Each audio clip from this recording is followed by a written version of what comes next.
Hello बच्चों। तो आज से हम जो फिजिक्स की रिवीजन करने वाले हैं, कुछ बच्चों ने लेट एडमिशन लिया उनके लिए। तो ये जो वेरी फर्स्ट चैप्टर का नाम है फिजिकल वर्ल्ड। इस चैप्टर के अंदर हम क्या क्या स्टडी करेंगे? तो इसके अंदर सबसे पहले हम स्टडी करेंगे व्हाट इज साइंस। साइंस क्या है, साइंस के बारे में हम इसमें जानेंगे। दूसरा, साइंटिफिक मेथड्स के बारे में इसमें हम स्टडी करेंगे। फिर हम स्टडी करेंगे व्हाट इज फिजिक्स, फिजिक्स क्या है उसके बारे में जानेंगे। Scope and experiments of physics, ये भी हम इसमें करेंगे। Physics and technology and society, इनका आपस में रिलेशनशिप जानेंगे कि फिजिक्स, टेक्नोलॉजी और सोसाइटी का आपस में क्या रिलेशन है। फिर हम फंडामेंटल फोर्सेस इन नेचर, की नेचर में कौन कौन सी बेसिक फोर्सेस जो हैं वो काम करती हैं। और लास्ट में नेचर ऑफ फिजिकल लॉ, मतलब कि जो नेचर है वो किन बेसिक नियमों का पालन करती है, उसको हम इस चैप्टर में स्टडी करने वाले हैं। तो चलो स्टार्ट करते हैं हम फर्स्ट टॉपिक से। तो दिस इज फर्स्ट टॉपिक। तो इसके अंदर देखिए क्या है। सबसे पहले आता है व्हाट इज साइंस। तो साइंस की शुरुआत कहाँ से हुई, साइंस वर्ड कैसे बना है? तो साइंस जो वर्ड बना है वो बेसिकली एक लैटिन वर्ड है। तो लैटिन के अंदर एक वर्ड आता है साइंटिया। तो साइंटिया का मीनिंग होता है टू नो, जानना किसी चीज को। इसी तरह अगर आप देखेंगे कि हमारे हिंदुस्तान के अंदर भी हम इसको क्या बोलते हैं, हिंदुस्तान के अंदर हम इसको विज्ञान बोलते हैं। तो जो विज्ञान है उसका भी लिटरली यही मीनिंग है कि कुछ जानना। और अगर आप उर्दू की बात करें तो उसके अंदर इसको इल्म बोलते हैं, और उसका भी यही मतलब होता है कि आपको किसी चीज़ के बारे में जानना। तो साइंस जो है वो बेसिकली क्या है? साइंस बेसिकली है the knowledge which man has gain through observation and experiment. इंसान ने ऑब्जर्वेशन और एक्सपेरिमेंट करके, ऑब्जर्वेशन मतलब किसी चीज को ध्यान से देखा समझा, और या फिर कुछ सेट ऑफ एक्सपेरिमेंट किए उसने, तो उससे फिर, और उन सेट ऑफ ऑब्जर्वेशन को और एक्सपेरिमेंट को उसने फिर सिस्टेमेटिकली ऑर्गेनाइज किया। सिस्टेमेटिकली ऑर्गेनाइज मतलब स्टेप बाय स्टेप उसको ऑर्गेनाइज किया, फिर उसको क्या नाम दिया गया? तो वो जो है वो साइंस है। तो ये डेफिनेशन है, यहाँ से लेके यहाँ तक ये आपने याद करनी है। ये डेफिनेशन हो जाएगी व्हाट इज साइंस। नेक्स्ट है, नेक्स्ट जो है इसके अंदर आती है फिजिकल साइंस। तो फिजिकल साइंस क्या है? Just the science which deal with non living things is called physical science. तो फिजिकल साइंस के लिविंग और नॉन लिविंग दोनों की, पर बेसिकली इसमें नॉन लिविंग थिंग्स की बात कर रहे हैं हम। तो फिजिकल साइंस के अंदर नॉन लिविंग थिंग में केमिस्ट्री आ जाती है, फिजिक्स आ जाती है, जियोलॉजी, जियोग्राफी, एस्ट्रोनॉमी, एस्ट्रोलॉजी और ओशनोलॉजी। ये कुछ हैं जो कि नॉन लिविंग थिंग्स को स्टडी करती हैं। तो उसको हम बोल देते हैं फिजिकल साइंसेज। ये फिजिकल साइंसेज के कुछ पार्ट हैं। सो नेक्स्ट देखिए हम स्टडी करते हैं व्हाट इज फिजिक्स। तो फिजिक्स क्या है? फिजिक्स भी ग्रीक वर्ड से मिलके बना है। ग्रीक में इसको बोलते हैं फ्यूसिस, और फ्यूसिस का मीनिंग होता है नेचर। तो क्योंकि जो शुरुआत थी, अगर हम एंशियंट पुराने टाइम के साइंटिस्ट की बात करें, जैसे कि अरिस्टोटल है या सुकरात की बात करी और अरस्तु की बात करी, तो ये जो साइंटिस्ट थे वो बेसिकली क्या थे? वो नेचर के द्वारा प्रभावित थे। तो नेचर के बारे में उन्होंने बहुत सारी चीज़ें समझी, फिर उनके बारे में उन्होंने अपने विचार व्यक्त किए। ठीक है। तो उन फिनोमिना के अंदर जो उन्होंने घटनाएं देखी जिंदगी के अंदर, फिर उन्होंने उनके आंसर ढूंढने का प्रयास किया।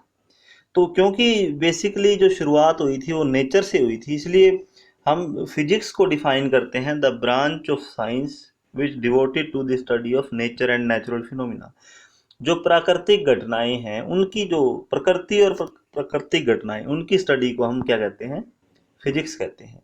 लेकिन आज के टाइम में ऐसा नहीं है, फिजिक्स का स्कोप बड़ा हो गया है, इसलिए आप फिजिक्स की इससे भी बड़ी डेफिनेशन लिख सकते हैं, लेकिन ये सबसे आसान डेफिनेशन है, इसलिए आप इसी को लिखें। जिनको ये समस्या आती है कि अभी अभी स्टार्टिंग है ना, इसलिए आप यही डेफिनेशन लिखें। आल दो आज के टाइम में फिजिक्स जो है वो बहुत बड़ी हो गई है, तो इसकी डेफिनेशन भी और मुश्किल बनाई जा सकती है या और मुश्किल हो सकती है। सो तो ये हमारा मानना है कि नेचर में जो घटनाएं होती हैं उनके पीछे कोई बेसिक जो फिजिक्स का प्रिंसिपल है वो काम करता है। और ये जो बेसिक फिजिक्स के लॉज हैं इनको हम दिन प्रतिदिन हम क्या करते हैं, इन लॉज को उजागर करने की कोशिश करते हैं। और उसी के कारण क्या होते हैं, नए नए नियम, नए नए लॉज हैं वो बनते रहते हैं और नई नई जो है थ्योरीज आती रहती हैं।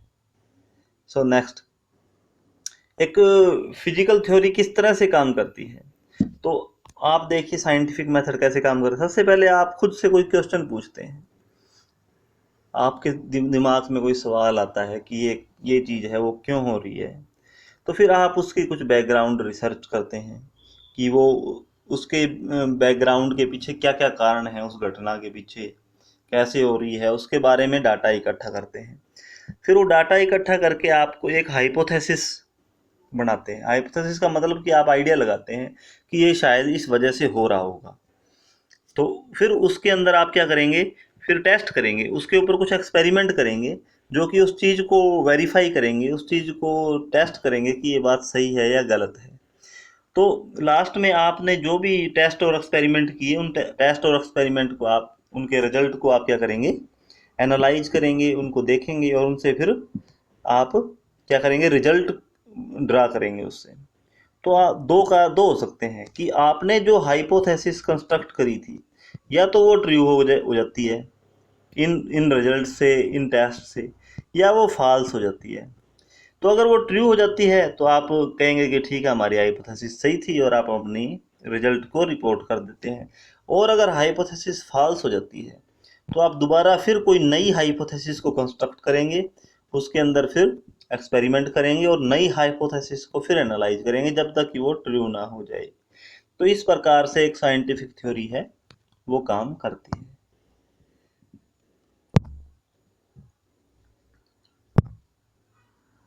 सो अब नेक्स्ट हम करते हैं स्कोप ऑफ फिजिक्स। तो स्कोप ऑफ फिजिक्स के अंदर क्या है कि फिजिक्स जो है वो किन किन एरिया में लागू होती है, कहाँ कहाँ फिजिक्स की नॉलेज है वो काम आती है, और उसकी कौन कौन सी ब्रांचेज हैं, ये सब चीज़ें अब हम पढ़ने वाले हैं। इसको स्कोप ऑफ फिजिक्स भी कह सकते हैं। तो सबसे पहले देखो, 1900 तक, सन 1900 तक जो भी नॉलेज गेन करी गई थी उसको हम कहते थे क्लासिकल फिजिक्स। उसके अंदर क्या थे, मैक्रोस्कोपिक फिनोमिना होते थे। मैक्रोस्कोपिक फिनोमिना का मीनिंग ये है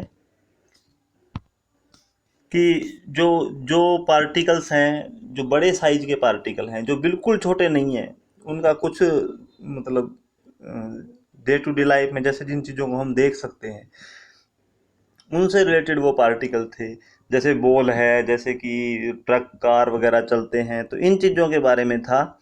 तो उसके बारे में हम स्टडी कर रहे थे।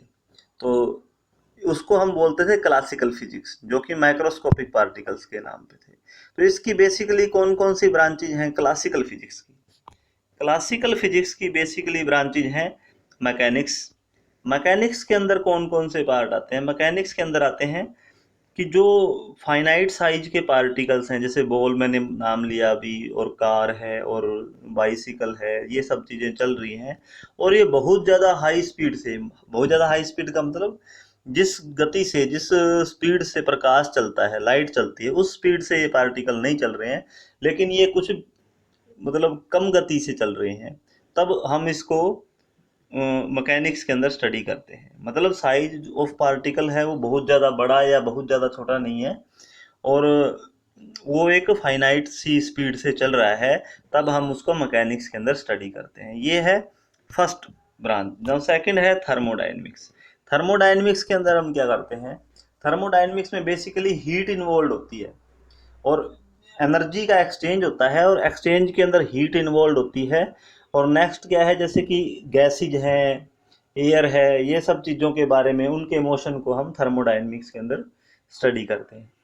Next is electromagnetism. इलेक्ट्रोमैग्नेटिज्म में बेसिकली हम इलेक्ट्रिसिटी और मैग्नेटिज्म के बारे में स्टडी करते हैं, इलेक्ट्रिसिटी प्लस मैग्नेटिज्म। तो इलेक्ट्रिसिटी आप देखो कि डे टू आज आप देखो कि इलेक्ट्रिसिटी से आप अपने आपके घर में इलेक्ट्रिसिटी के बिना कोई काम नहीं ज़्यादातर हो रहे हैं। जैसे कि पंखा चलता है, जैसे कि फ्रिज चलता है, टीवी चलता है, तो ये सब इलेक्ट्रोमैग्नेटिक फिनोमिना ही है। और मैग्नेटिज्म भी बहुत इम्पोर्टेंट रोल प्ले करता है, खासकर जब बिजली पैदा करते हैं तो उसके अंदर मैग्नेटिज्म का एक बड़ा रोल है। इसके अलावा आप देखेंगे कि आपके बहुत सारे इंस्ट्रूमेंट के अंदर मैग्नेट्स भी लगे होते हैं। तो ये मिला के इलेक्ट्रो, क्योंकि ये कनेक्टेड है, दोनों इलेक्ट्रिसिटी और मैग्नेटिज्म एक दूसरे से कनेक्टेड है, इसलिए इसको इकट्ठा स्टडी करते हैं इलेक्ट्रोमैग्नेटिज्म में। नेक्स्ट है ऑप्टिक्स। ऑप्टिक्स के अंदर हम बेसिकली स्टडी करते हैं लाइट और मैटर का interaction, light and matter interaction. So light जब प्रकाश जब किसी वस्तु से, वस्तु के कणों से टकराता है तब बहुत सारी घटनाएं होती हैं। आप देखो कि इससे रिफ्लेक्शन होता है, रिफ्रैक्शन होता है, पोलराइजेशन होता है, स्कैटरिंग होती है, डिफ्रैक्शन होता है। इस तरह के नाम अगर आप हिंदी मीडियम से हैं तो आपने सुना होगा, परावर्तन, अपवर्तन, विवर्तन, प्रकीर्ण, ये शब्द सुने होंगे 10वीं क्लास के अंदर। तो ये सब ऑप्टिक्स के दायरे के अंदर आता है। तो ये चीज़ें हम स्टडी करते हैं। तो देखिए ये मैकेनिक्स है, इसके अंदर ये चक्कर चल रही है, ये गाड़ी है, ये हीट हो गई है, थर्मोडायनेमिक्स है बेसिकली इसमें फिनोमिना है। ये इलेक्ट्रोमैग्नेटिज्म का एक एग्जांपल है। और ये देखिए ये एक जो एग्जांपल है इसमें ये केबल के बारे में है कि ये जो आजकल आपके घरों में जो केबल आ रही है ये ऑप्टिकल फाइबर होती है। तो इसके अंदर बेसिकली बीच में ये कोर होती है और इसके चारों ओर ये क्लैडिंग होती है। तो इस तरह से, और उसके ऊपर फिर कोटिंग होती है। तो ये चीज़ें आप इसके अंदर स्टडी करते हैं, तो ये ऑप्टिक्स के अंदर आता है। नेक्स्ट देखिए 1900 के बाद जो आई है वो है मॉडर्न फिजिक्स। जो 1900 के बाद हम, सन 1900 के बाद हम जो पढ़ रहे हैं उसको हम बोलते हैं मॉडर्न फिजिक्स। तो इसके अंदर बेसिकली दो चीज़ों हैं जिन्होंने काफ़ी 1900 के बाद जो है दो कंसेप्ट बड़े तेज़ी से आए। खासकर थ्योरी ऑफ रिलेटिविटी दी थी, वो दी थी सर आइंस्टाइन ने।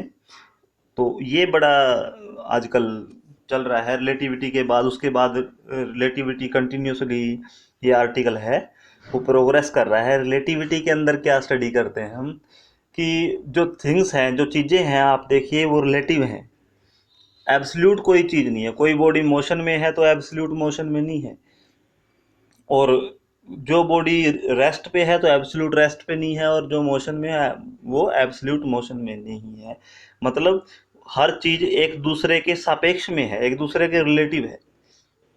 कि हम कोई रेफरेंस चीज़ मानते हैं, कोई चीज़, जैसे कि कोई आदमी ट्रेन में बैठा है तो उसके साथ दूसरा आदमी भी बैठा है, आप देखिए तो जो बाहर खड़ा हुआ आदमी है उसको वो चलता हुआ दिखाई देगा, लेकिन जो अंदर वाला आदमी है उसको वो रेस्ट पे दिखाई देगा। तो ये रिलेटिव टर्म है। तो इसी चीज़ को आगे बढ़ाया गया है और इसको काफ़ी आगे ले जाते हैं। तो जब पार्टिकल्स की स्पीड बहुत ज़्यादा हो जाती है तो हम देखेंगे कि जो मास है वो भी एब्सोल्यूट नहीं रहता है वस्तुओं का, वो मास भी बहुत ज़्यादा स्पीड होने पर बढ़ जाता है। और जो लेंथ है वो भी कम हो जाती है या कम प्रतीत होती है हमें जब उसकी स्पीड बहुत ज़्यादा हो जाती है। तो बहुत ज़्यादा हाई स्पीड से, इतनी हाई स्पीड मतलब कि जितनी की लाइट की स्पीड है, जब उसके कंपेरेबल कोई बॉडी मूव करती है, इतनी हाई स्पीड से मूव करती है, तब ये रिलेटिविटी का कंसेप्ट जो है वो प्रोमिनेंट हो जाता है, वो उसका रोल ज़्यादा हो जाता है। नेक्स्ट है क्वांटम मैकेनिक्स। तो क्वांटम मैकेनिक्स के अंदर हम बहुत ही स्मॉल साइज के पार्टिकल्स के मोशन को स्टडी करते हैं, और वहाँ पे जो क्लासिकल फिजिक्स के लॉ, क्लासिकल मैकेनिक्स के लॉ वहाँ पे नहीं लगते हैं। जैसे कि इलेक्ट्रॉन जो मूव कर रहे हैं तो बहुत स्मॉल साइज के पार्टिकल हैं, तो उनकी पोजीशन और उनका मोमेंटम एक्यूरेटली हम नहीं ज्ञात कर सकते हैं। आप देखिए कि जो डे टू डे लाइफ में हम चीज़ें देखते हैं, जैसे कि कार है, उसकी पोजीशन, उसका मोमेंटम हम बता सकते हैं एक्यूरेटली, बट बहुत स्मॉल साइज के पार्टिकल जैसे इलेक्ट्रॉन है तो उनकी पोजीशन और उनका मोमेंटम एक्यूरेटली नहीं बताया जा सकता है। तो ये क्वांटम मैकेनिक्स के अंदर हम पढ़ते हैं। So scope and excitement of physics. तो स्कोप ऑफ फिजिक्स मतलब कि फिजिक्स कहाँ कहाँ लागू होती है। तो स्कोप, फिजिक्स का स्कोप है वो बहुत वाइड है। Scope of physics is very wide. तो सबसे पहले आप देखिए कि फिजिक्स जो है वैरायटी ऑफ डिसिप्लिन, डिसिप्लिन मतलब बहुत सारी शाखाएं हैं उसके ऊपर लागू होती है, जैसे कि मैकेनिक्स, हीट, लाइट, इसके ऊपर फिजिक्स लागू होती है। दूसरा कि फिजिक्स हमें कहाँ हेल्प करती है, जैसे जहाँ जहाँ फोर्सेज इन्वॉल्व होती हैं, जैसे कि कोई पक्षी उड़ रहा है, flight of a bird, walk of a man, इन सब को समझने में फिजिक्स हमारी सहायता करती है। और भी बहुत सारे फिनोमिना हैं, जहाँ जहाँ फोर्सेज इन्वॉल्व हैं वहाँ वहाँ फिजिक्स हमारी सहायता करती है। आप देखिए कि इलेक्ट्रॉन प्रोटॉन भी आपस में किसी फोर्स से जुड़े हुए हैं, तो उसको समझने में भी फिजिक्स हमारी हेल्प करती है। स्टडी ऑफ हीट, हीट का बहुत रोल है। आप देखिए rise and fall in temperature, working of heat engine, और ये बहुत सारे तरह के इंजन हैं, तो उनको स्टडी करने में भी फिजिक्स जो है हमारी हेल्प करती है। नेक्स्ट है इलेक्ट्रिसिटी, ये भी क्या है, ये फिजिक्स की एक ब्रांच है। तो इलेक्ट्रिसिटी हम बेसिकली जनरेटर मोटर के बारे में आप पढ़ के आए हैं, तो इनको हम इसमें पढ़ते हैं। तो ये बेसिकली क्या है, स्कोप ऑफ फिजिक्स है। ये बेसिकली इसमें हमने फिजिक्स की ब्रांचेज के बारे में लिखना है। फर्स्ट देखो यहाँ पे हमने मैकेनिक्स के बारे में लिखा है, सेकंड इसमें हमने हीट के बारे में लिखा है, थर्मोडायनेमिक्स के बारे में, और इलेक्ट्रोमैग्नेटिज्म के बारे में लिखा है। इसके अलावा आप एक पॉइंट और भी इसमें लिख सकते हैं, वो ऑप्टिक्स, जिसके अंदर जैसे कि ऑप्टिक्स के अंदर हम बहुत सारे फिनोमिना जिनको स्टडी करते हैं, जैसे कि इंद्रधनुष वगैरह को हम देखते हैं, तो उसको स्टडी करते हैं। इसके अलावा अगर आप किसी डॉक्टर के पास जाते हैं, आँखों के डॉक्टर के पास, और आप कहते हैं कि मुझे चश्मा लगवाना है, तो कहीं ना कहीं वहाँ पे फिजिक्स का रोल आ जाता है कि कौन से नंबर का आपको चश्मा लगेगा, तो उस डिफेक्ट को जानना भी फिजिक्स के क्राइटेरिया के अंदर आता है। नेक्स्ट है फिजिक्स जो है वो एक्साइटिंग है। फिजिक्स एक्साइटिंग मतलब इसको पढ़ने में बड़ा ही हमें मज़ा आता है, आनंद आता है, इसलिए फिजिक्स क्या है, एक्साइटिंग है। तो फर्स्ट इसका कारण क्या है, फर्स्ट कारण है कि ये माइक्रोस्कोपिक, मतलब छोटे से छोटे एटम्स से लेके उसके ऊपर भी लागू होती है, और बड़े से बड़े पदार्थ के ऊपर भी, बड़े बड़े जो सूर्य हैं, ग्रह हैं, उपग्रह हैं, सन है, इनके ऊपर भी ये लागू होती है। तो इसका स्कोप, इसकी जो, इन सब को हम स्टडी करते हैं तो हमें बड़ा इसमें आनंद आता है, एक्साइटिंग है। उसके बाद आपने देखा होगा कि जो टाइम टू टाइम मॉडल आए, एटम के मॉडल आए। सबसे पहले थॉमसन ने एक एटॉमिक मॉडल दिया, उसके बाद रदरफोर्ड ने उसके ऊपर अल्फा स्कैटरिंग एक्सपेरिमेंट किया था।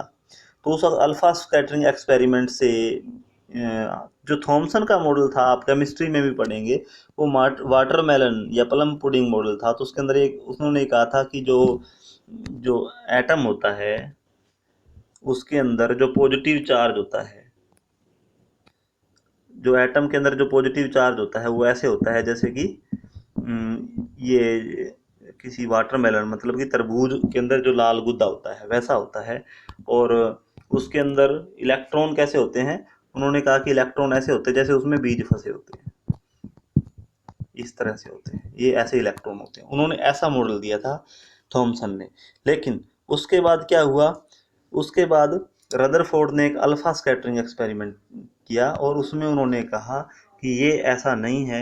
एटम जो है वो बेसिकली कैसा है, एटम बेसिकली है कि इसके अंदर एक न्यूक्लियस है, न्यूक्लियस है, और उस न्यूक्लियस के अंदर क्या है, एटम में बेसिकली एक न्यूक्लियस है, और उस न्यूक्लियस के अंदर इलेक्ट्रॉन और प्रोटॉन्स हैं।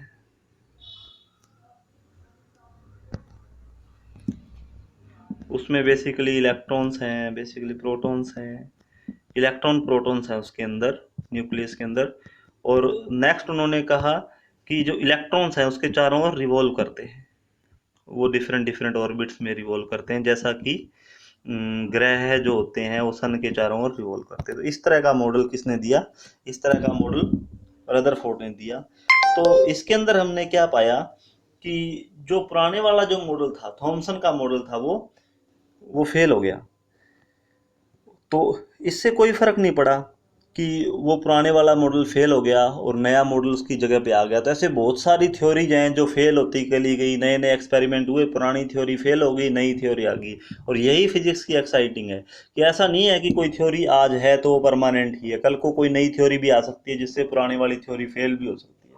ये भी हो सकता है कि लोग आज जिस थ्योरी को मान नहीं रहे, कोई साइंटिस्ट आज थ्योरी पेश करे लेकिन आज उस लोग उसको नहीं माने, लेकिन कल को कोई नया एक्सपेरिमेंट हो जाए और जिसमें वो वाली थ्योरी जिसको लोग आज नहीं मान रहे हैं कल उसको स्वीकार करें। तो यही जो है वो फिजिक्स की मानता है और यही फिजिक्स में एक्साइटिंग बात है। उसके बाद देखिए ये अलग अलग तरह के एक्सपेरिमेंट होते रहते हैं फिजिक्स के अंदर, जिसमें कि नई नई चीज़ें निकल के सामने आती रहती हैं। जैसे कि ये रदरफोर्ड का अल्फा स्कैटरिंग एक्सपेरिमेंट हुआ, तो उसके अंदर भी एक नई चीज़ निकल के सामने आई कि एटम होता है, उसके अंदर एक न्यूक्लियस होता है, उसमें एक नाभिक होता है, ये चीज़ उसमें निकल के सामने आई। तो इसलिए फिजिक्स एक्साइटिंग है। तो ये कुछ पॉइंट्स हैं जो आपको ये बताते हैं कि फिजिक्स जो है वो एक्साइटिंग है।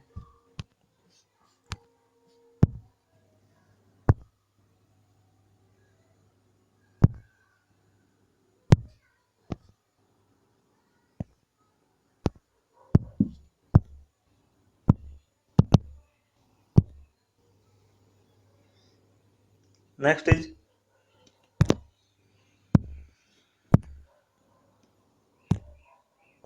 1 second where we will study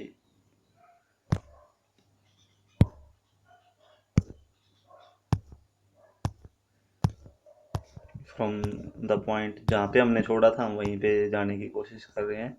सो ये हमने पढ़ लिया था, अब हम यहाँ पे आ गए हैं। Physics physics in related to society and technology, मतलब आम जो सोसाइटी है हमारी, उसमें फिजिक्स का क्या योगदान है, उसमें फिजिक्स का क्या फ़ायदा है। तो आप देखिए कि आज के टाइम में ऐसी कोई जगह नहीं मिलेगी आपको जहाँ पे कि सोसाइटी के अंदर जहाँ पे फिजिक्स का रोल नहीं है। आप देखिए लोग क्या करते हैं। सो स्टूडेंट्स, फिजिक्स का जो सोसाइटी से जो रिलेशन है उसको हम इसमें पढ़ने वाले हैं। तो आप देखिए कि आज के टाइम में ऐसी कोई जगह नहीं है जहाँ पे आपको फिजिक्स का रोल ना दिखे। आपके घर में पंखे चल रहे हैं, टीवी चल रहे हैं, फ्रिज चल रहा है, उसके बाद गाड़ियाँ चल रही हैं या कोई कैमरेज वगैरह, और ये सब चीज़ें, इनमें फिजिक्स का बहुत बड़ा रोल है। तो सोसाइटी के अंदर तो फिजिक्स का योगदान है ही, इसने हमारी ज़िंदगी को आसान बनाया है। हमारी जो दिक्कतें होती थी पुराने टाइम में उसको कम किया है। जैसे हमें अगर एक जगह से दूसरी जगह पे जाना था तो पहले बहुत मुश्किल था, लेकिन आजकल वो काम धीरे धीरे आसान हो गया है। इसके अलावा जो ये मोबाइल फ़ोन भी यूज कर रहे हैं, ये भी बेसिकली फिजिक्स का ही योगदान है। पहले टाइम में जो पढ़ाई थी वो इस ऐसे जैसा कि अब सिस्टम चल रहा है, तो ऐसे सिस्टम में पढ़ाई थोड़ी मुश्किल थी, लेकिन अभी हम मीडिया का इस्तेमाल करके, इंटरनेट का इस्तेमाल करके, फ़ोन का इस्तेमाल करके एटलीस्ट हम पढ़ पा रहे हैं। तो ये भी फिजिक्स का एक योगदान है। तो फिजिक्स इसलिए सोसाइटी को इसने फिजिक्स ने बहुत कुछ दिया है। नेक्स्ट है फिजिक्स का जो दूसरी साइंसेज हैं उनसे रिलेशन। तो सबसे पहले हम केमिस्ट्री से रिलेशनशिप करते हैं। तो केमिस्ट्री के अंदर आप देखेंगे कि फिजिक्स का जो रोल है कि खासकर स्ट्रक्चर ऑफ एटम को फाइंड आउट करना, एक्सरेज और एक्सरे डिफ्रैक्शन होता है उसमें फाइंड एटम्स की स्ट्रक्चर को फाइंड आउट करना, या आपके पास कोई मेटल्स है तो मेटल के डिफेक्ट को फाइंड आउट करना, या पीरियोडिक टेबल के अंदर एटम्स को अरेंज करना, और केमिकल बॉन्डिंग के बारे में समझना, और कॉम्प्लेक्स स्ट्रक्चर है उनको समझने में जो फिजिक्स जो है वो हेल्प करती है केमिस्ट्री की। तो इसलिए फिजिक्स का जो केमिस्ट्री के साथ एक गहरा नाता बनता है। नेक्स्ट है बायोलॉजिकल साइंस। तो बायोलॉजी के अंदर फिजिक्स का क्या योगदान है। तो बेसिकली जो माइक्रोस्कोप है वो एक फिजिक्स के अंदर डेवलप किया गया है, फिजिक्स द्वारा जो बायोलॉजी को एक मदद के रूप में प्रदान किया गया है, जिसके अंदर आप डिफरेंट सैंपल्स लेते हैं, उनको स्टडी करते हैं। तो उसके अंदर आप सेल्स, टिश्यूज वगैरह के बारे में पढ़ सकते हैं। इलेक्ट्रॉन माइक्रोस्कोप है, एक्सरे है, रेडियो आइसोटोप्स हैं। तो ये सब चीज़ें मेडिकल साइंसेज में इस्तेमाल होते हैं। तो बायोलॉजी के साथ भी इसलिए फिजिक्स का जो नाता वो बनता है।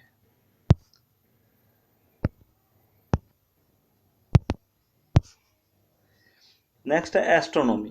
तो एस्ट्रोनॉमी की बात करें, एस्ट्रोनॉमी मतलब स्पेस के बारे में, प्लैनेट्स के बारे में, हेवनली ऑब्जेक्ट जो ग्रह उपग्रह उनके बारे में पढ़ना है, तो आपको पता है कि टेलीस्कोप का बड़ा इस्तेमाल होता है उन चीज़ों को समझने के लिए। तो इसलिए फिजिक्स का एस्ट्रोनॉमी से भी संबंध है। नेक्स्ट है मैथमेटिक्स।